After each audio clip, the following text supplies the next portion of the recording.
കാലം നിശ്ചലമായി നിൽക്കുന്ന ഒരു നാട്ടിൽ സ്വർണ്ണ നിറങ്ങളിൽ വരച്ച പ്രകൃതിദൃശ്യങ്ങൾക്കിടയിൽ ഒരു കോട്ട കിടക്കുന്നു. സമാനകളില്ലാത്ത സൗന്ദര്യത്തിന്റെ കോട്ട, ചരിത്രത്തിലും നിഗൂഢതയിലും കുതിർന്ന ചാരുതയുടെയും ഒരു സങ്കേതം. സൂര്യൻ ഭൂമിയിൽ ഊഷ്മളമായ ആലിംഗനം എറിയുമ്പോൾ വിധിയുടെ സൗമ്യമായ കൈകളാൽ നയിക്കപ്പെടുന്ന ഒരു കൗതുകമുള്ള അലഞ്ഞുതിരിയുന്നയാൾ കോട്ടയുടെ പുരാതന ഇടനാഴികളിലൂടെ ഒരു യാത്ര ആരംഭിക്കുന്നു.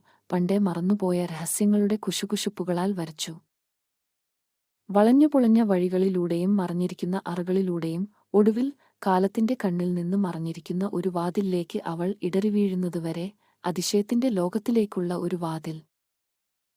മറന്നുപോയ ഈ മുറിക്കുള്ളിൽ ആഭരണങ്ങളുടെ ഒരു നിധിശേഖരമുണ്ട്. ഓരോ രത്നവും മുമ്പ് വന്നവരുടെ വൈദഗ്ധ്യത്തിന്റെയും കലാപരത്തിന്റെയും തിളങ്ങുന്ന സാക്ഷ്യമാണ്.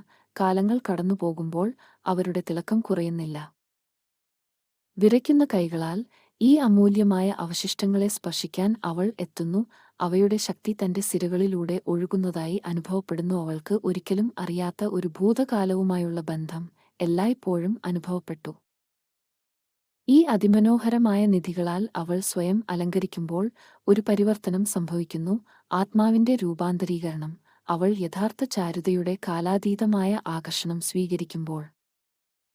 സൂര്യപ്രകാശമുള്ള പൂന്തോട്ടത്തിലേക്ക് ഇപ്പോൾ ഇൻസ്റ്റാഗ്രാം പേജ് ബിഷിയുടെ കൂടെ ചുവടുവെക്കുക. ബിഷിയിലെ ആഭരണങ്ങൾ വെളിച്ചം പിടിക്കുന്നിടത്ത് അവരെ കാണുന്ന എല്ലാവരുടെയും മേൽ തേജസ്സും മന്ത്രവാദവും മയക്കുന്ന നൃത്തം ചെയ്യുന്നു. അങ്ങനെ നമ്മുടെ കഥ അവസാനിക്കുന്നു. പക്ഷേ യഥാർത്ഥ ചാരുതയുടെ മാന്ത്രികത നിലനിൽക്കുന്നു. ഇന്ന് തന്നെ ഇൻസ്റ്റാഗ്രാം പേജ് ബിഷിയിലെ ശേഖരത്തിന്റെ പ്രൗഢി അനുഭവിച്ചറിയൂ. മികച്ച ആഭരണങ്ങളുടെ കാലാതീതമായ സൗന്ദര്യത്താൽ നിങ്ങളെ ആകർഷിക്കാൻ അനുവദിക്കൂ. ഞങ്ങളുടെ ഇൻസ്റ്റാഗ്രാം പേജ് ബിഷി പിന്തുടരൂ. Be the queen with ബിഷി.